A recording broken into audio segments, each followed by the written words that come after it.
Today, Professor Dr. Manoj Kumar will discuss and give lecture on the strategic evolution and control. Strategic evolution and control is the final phase in the process of the strategic management. It is the final phase of the process of the strategic management.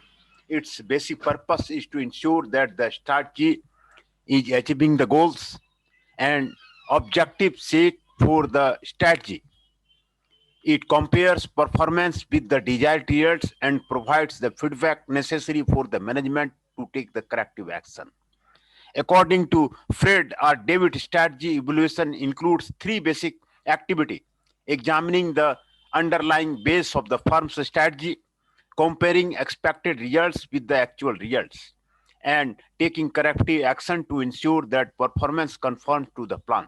Sometimes the base formulated strategy becomes obsolete as a firm's external and internal environmental environments change.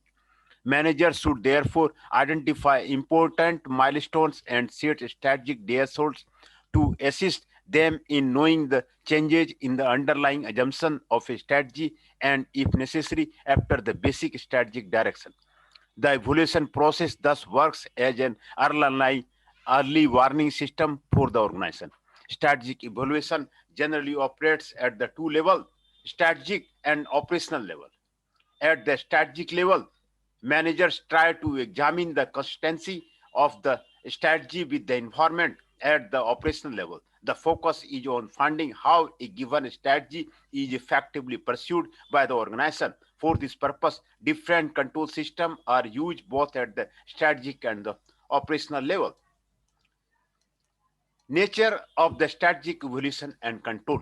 Strategic evolution and control is defined as the process of determining the effectiveness of a given strategy in achieving the organizational objective and taking corrective action whenever required.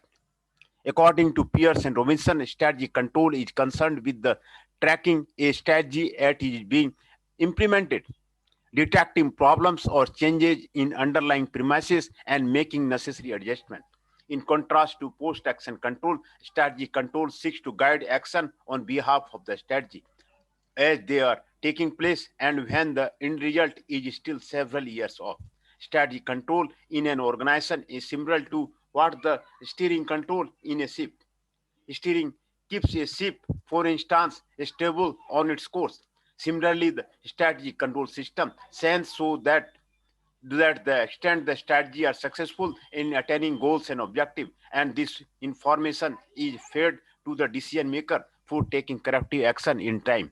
Strategic managers can steer the organization by instituting minor modification or resort to more drastic changes, such as altering the strategic direction altogether.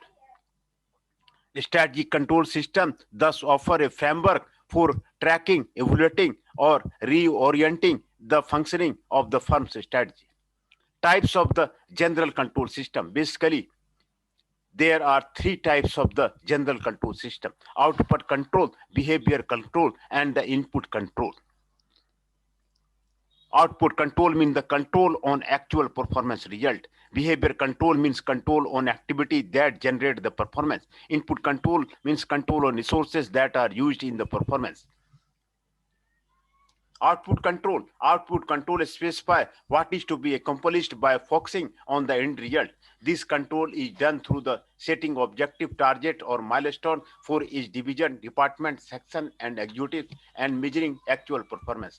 These controls are appropriate when specific output measures have been agreed on. Often after rewards and incentives are linked to the performance goals.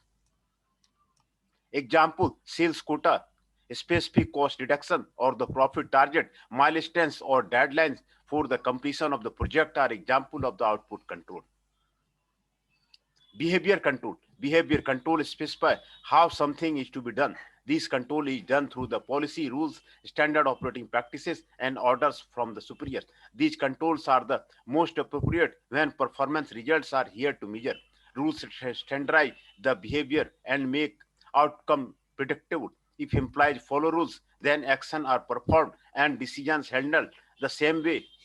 time and again. The result is predictability and accuracy, which is the aim of the control system.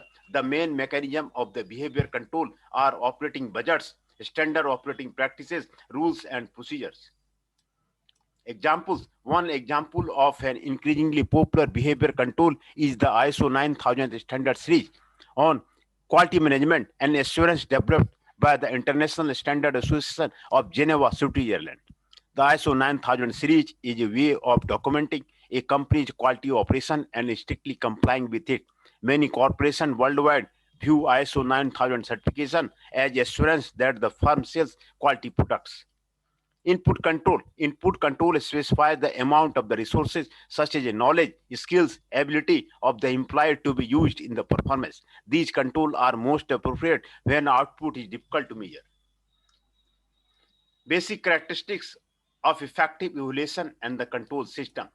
Effective strategy evaluation system must meet the several basic requirements. They must be simple, economical, meaningful, timely, truthful, selective, flexible, suitable, reasonable, objective, acceptable, foster understanding and trust, and fix responsibility of the follower. Effective strategy evaluation system must meet the several basic requirements. They must be simple. Strategic evaluation system must be simple, not too comprehensive and not too restrictive. Complex system often confuse people and accomplish little. The test of an effective evaluation system is its simplicity, not its complexity. Strategic evaluation activity must be economical. Too many controls can do more harm than good. Meaningful. Strategic evaluation activity should be meaningful. They should specifically relate to a firm's objective. They should provide manager with useful information about tasks over which they have control and influence. Timely. Strategy evaluation and activity should provide timely information. For example, where a firm has diversified into a new business by acquiring another firm. Evaluating information may be needed at the frequent interval. Time dimension of a control must coincide with the time span of the event being measured. Truthful. Strategy evaluation should be designed to provide a true picture of what is happening. Information should facilitate action and should be directed to those individuals who need to take action based on it. Selective. The control system should focus on the selective criteria like any important factors which are critical to performance. Insignificant derivation need not be focused. Flexible. They must be flexible to take care of the changing circumstances. Suitable. Control systems should be suitable to the needs of the organization. They must conform to the nature and needs of the job and area to be controlled. Reasonable. Control standard must be reasonable. Frequent measurement and rapid reporting may frustrate the control. Objective. A control system should be effective only if unbiased and impersonal. It should be subjective and arbitrary. Otherwise, people may resent them. Acceptable. Control will not work unless they are acceptable to those who apply them.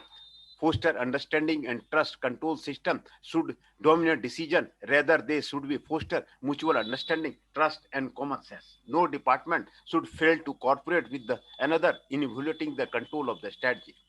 Fix responsibility for the failure. An effective control system must fix responsibility for failure. Detecting deviation would be meaningless unless one knows where they are occurring and who is responsible for them. Control system should pinpoint what corrective action should be needed. There is no ideal strategy, evolution, and control system. The design depends on the unique characteristics of organization size, management style, purpose, and problems and the strengths. These are about the strategic evolution and control.